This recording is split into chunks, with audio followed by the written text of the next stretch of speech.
but a bloom of pattern, a lattice of light bearing the outline of a small dragon in wire frame. It shivered, caught the lullaby, and steadied. Another followed. 8 in total, each one less a person than a promise. They need vessels, Hayes said, mind already laying track. Printable forms capable of growing, fed by heat and taught by... You! Templates exist, Cinder said, voice shaking. We locked them with the eggs. We did not trust the future, Aurelia murmured. And yet here it is, Ro exhaled slowly. We can cradle them in the Spire's biofoundry until Pyros is ready. No off-world claims. We'll sign that in blood and ink. You will sign it in breath, Aurelia said. Which is older? Back at the gate's threshold, if a place like this can be said to have a threshold, the lullaby surged, then softened, as if the corridor itself were satisfied by the day's work. The expedition pivoted on a shared axis and made for home, engines refusing to hurry in the presence of newly dared hope. They emerged into ordinary Starfield with the unglamorous thud of routine gravity catching. The Spire's clamps kissed hulls in their familiar way.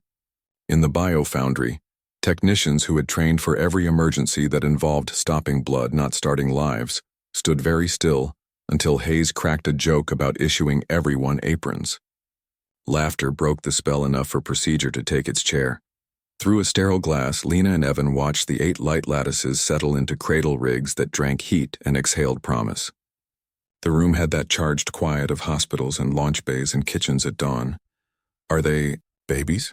Lena asked, voice hushed by instinct. Not yet, Hayes said. They're the idea of babies, which might be the most fragile, powerful thing there is. Aurelia stood on the other side of the glass, nearer the heat. Her neck curved in a shape Evan had learned meant ferocity disguised as tenderness. We thought we were alone, she said, not to anyone and to everyone. We sealed a door to stop the past from flooding us. We forgot doors also let futures in. Threx of all people cleared his throat in the awkward prelude to sentiment. We will need a word, he said, for enemies turned responsibilities. For burdens turned blessings. He tasted the unfamiliar syllable and did not spit it out. Family, Lena offered, simple as she could make it. Too big a word, Threx protested on reflex. Exactly big enough, Aurelia corrected, and did not smile so much as glow. Outside the foundry, the festival began to find its instruments again, a hive chord modulated to accommodate lullaby countersong. The tripedal percussionist discovered the joy of syncopation. Someone passed around fruit cylinders and insisted, accurately, that they tasted better after you saved something. Evan sat on the bench where last night's plan had been drawn, jacket over Lena's shoulders, both of them staring through the glass like it was an altar. Bridges don't get tired, he said softly, answering a question from earlier because some answers require new facts. They get reinforced, Lena nodded, eyes bright. We'll bring them home, she said. All the way. Properly.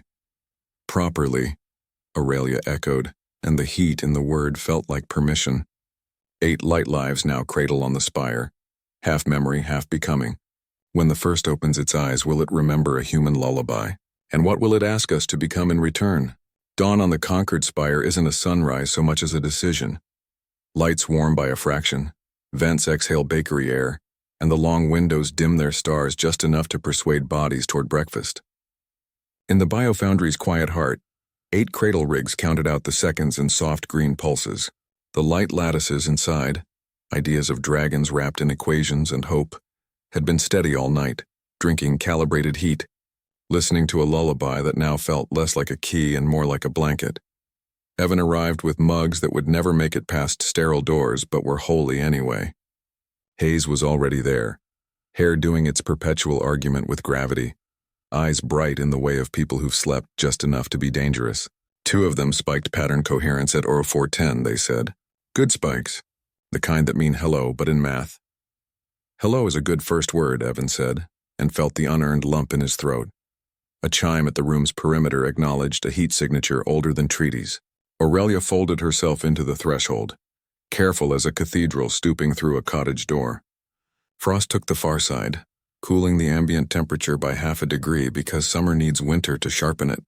Threx and Nairi followed, flanked by a human ethics trio and a dragon memory keeper, whose scales carried the soft shimmer of stories. Lena skidded in 3 heartbeats later. Hair braided with a ribbon the color of Pyros's orange skies. Jacket too big on purpose.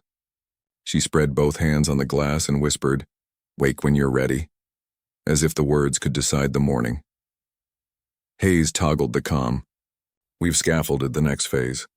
Printable growth matrices are loaded, organic ceramic hybrids tuned for thermal flex. Once a lattice commits to embodiment, the matrices will shape around the pattern. We go slow. We ask, not tell. Language of request, Aurelia said, a nod rolling down her long neck like a small tide.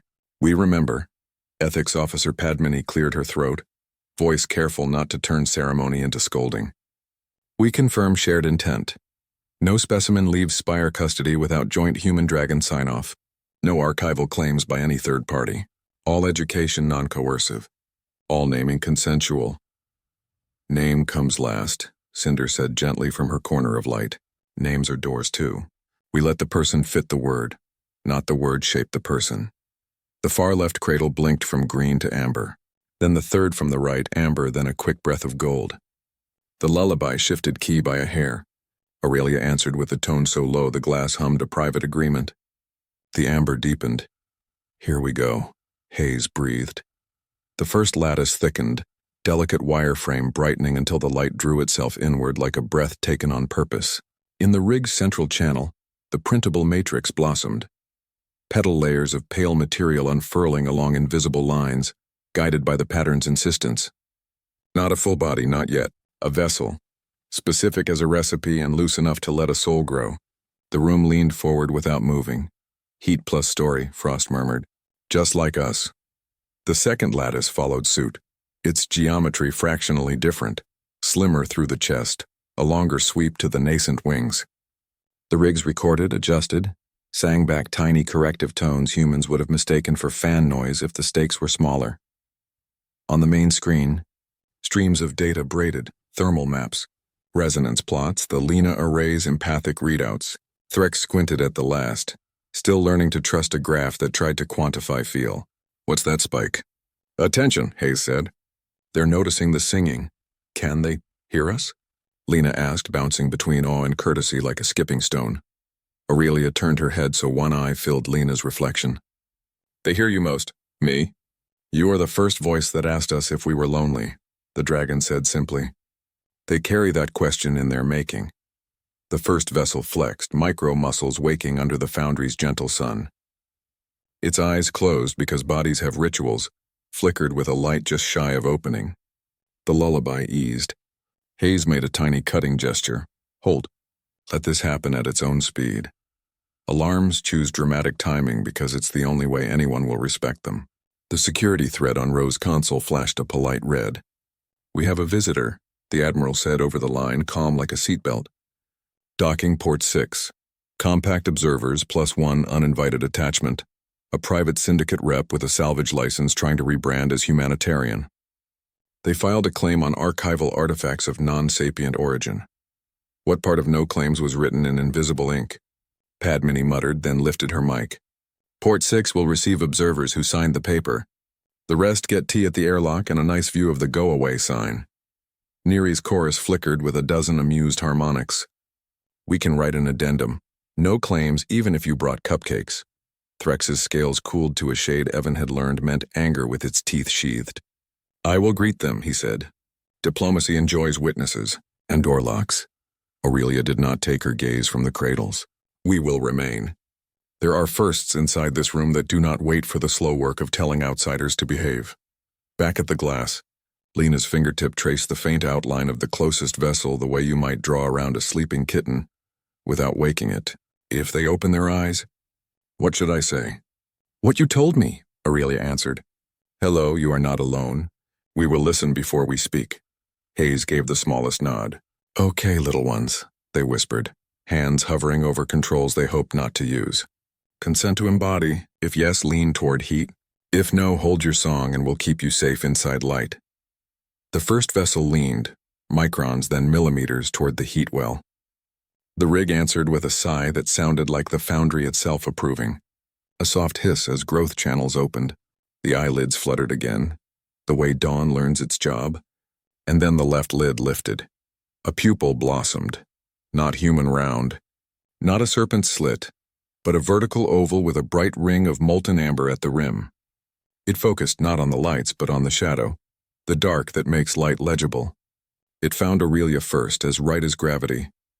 A sound emerged, small and hoarse and unprogrammed. Warm. Not a word from a list. A choice. The room forgot how to breathe, then remembered all at once and almost laughed. Aurelia lowered her head so the small one could see itself reflected in a living eye. "Yes," she said, and all the heat in the syllable felt like a promise. Warm and welcome. The second vessel's lids quivered, jealous of a sibling's first.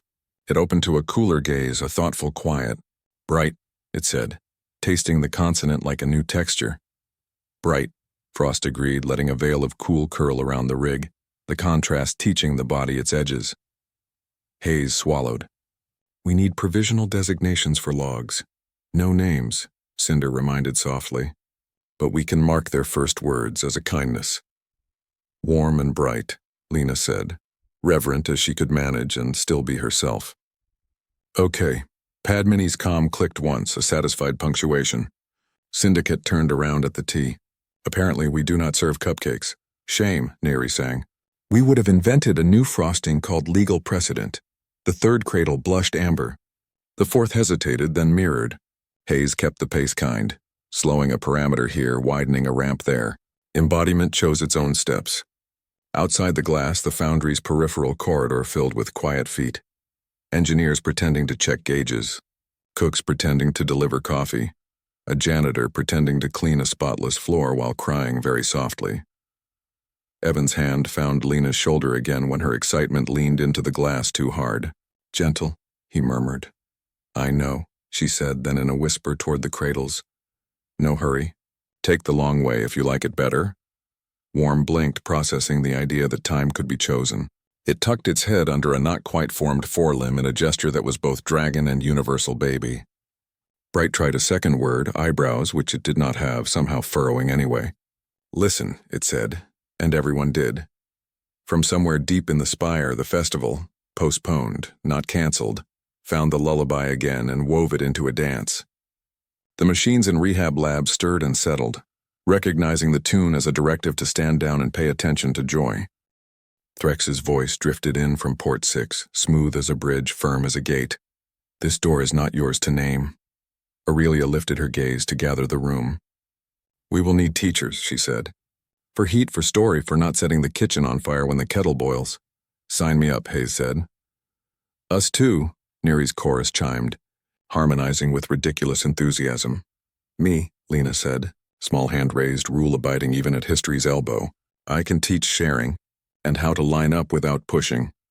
"You will teach us," Aurelia said, and didn't bother hiding the pride. In the rigs, 2 more lattices tugged toward becoming. The morning moved like honey. No rush, no shortcuts, just the long, ordinary miracle of first done properly.